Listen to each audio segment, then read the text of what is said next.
Hey guys, this is going to be a review for the Rimmel Lasting Finish 16-hour foundation. Has a lot of names I can read off, but I'll just let you look at it and you can probably identify it in the store.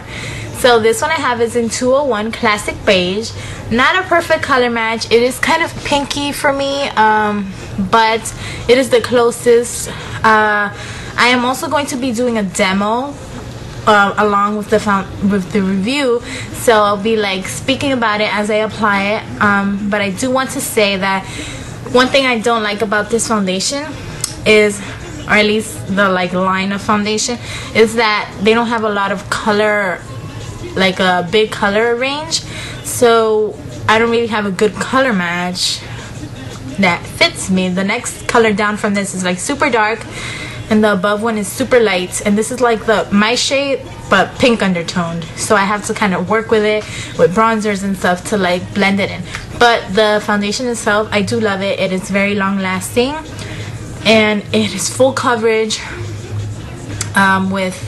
without the like super thickness feel of it, so I love that. So let's get into the demo now. I usually apply this on like a little palette of any sort, but I forgot to get one, so I'm just going to put it on the back of my hand. I'm going to squirt a little bit. If I need more, I'll just squirt some more out later. You can see that the foundation itself is very runny, so it is not a thick formula at all, but it covers like no other.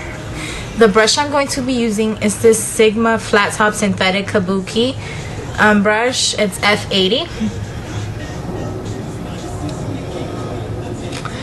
Yeah, so it just looks like this, like a buffer brush. I'm gonna review this brush later on, but I just kind of want to get to know it, and because it's still, you know, a recent purchase. So I'm just gonna start picking it up with my brush, very little by little. And I don't have anything on. I don't know if I already said that, but as you can see, I have a lot of spots. Let me zoom in a bit.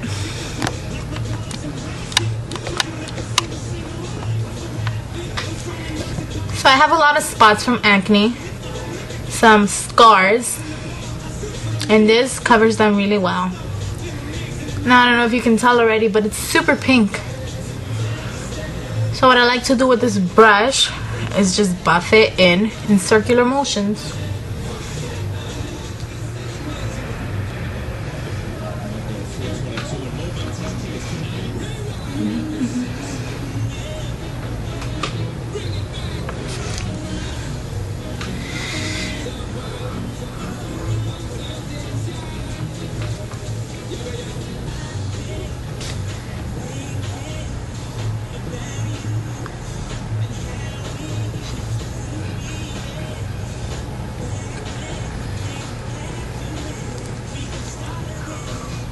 I kind of just apply like a very light layer first all over the face, and then just go over wherever I need some more coverage, which is, I think, what a lot of people do with their foundations.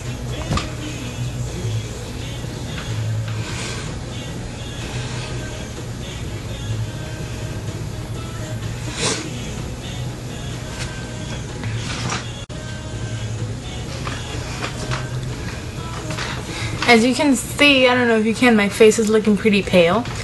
Doesn't really look like that in real life, but it is looking pinky. So I think the pinkiness is transferring on the camera as pale, so don't be fooled.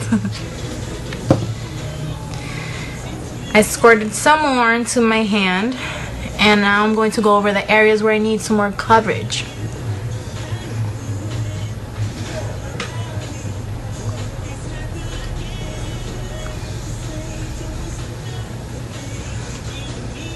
Foundation does have somewhat of a scent to it, so I mean, it can be bothersome.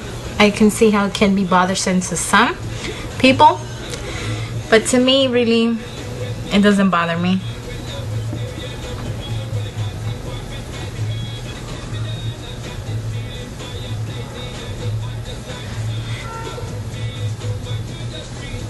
It's a very lightweight foundation, very easy to blend because of that lightweightness, Is that a word? But it has the coverage of a very thick foundation, which I really like. This is like a very good everyday foundation for me because it's a very no hassle, easy to work with foundation. Something like the Revlon Color Stay is not really practical for everyday to me because it's very hard to blend and it's just so thick. I just feel like I have to water it down a lot.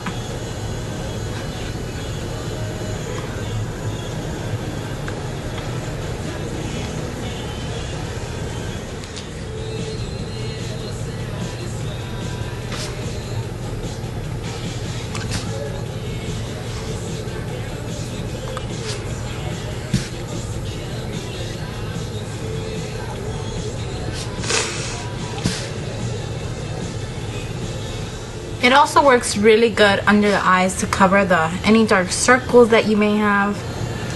I still like to use some foundation on top though. I mean some concealer.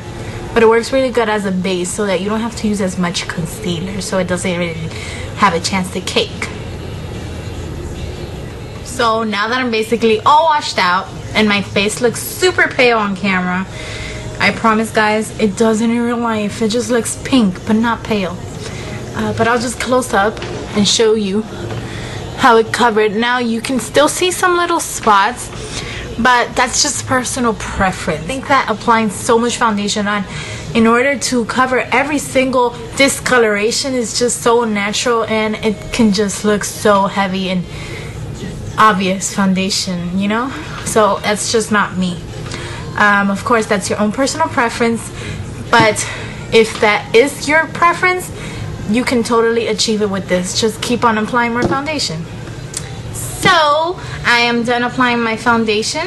Then I just went on and added some bronzing and contouring like I mentioned, which is what I use to kind of make it blend with my skin better because again it is pink undertoned. So I actually will put a link to that below if you want to check that out to see how I applied this bronzer and stuff to match my neck. But all in all, this foundation is super awesome. I love the coverage. Oh, price.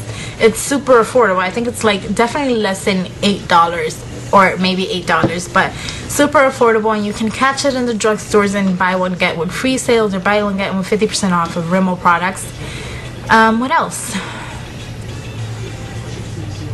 Oh, something very important I wanted to mention.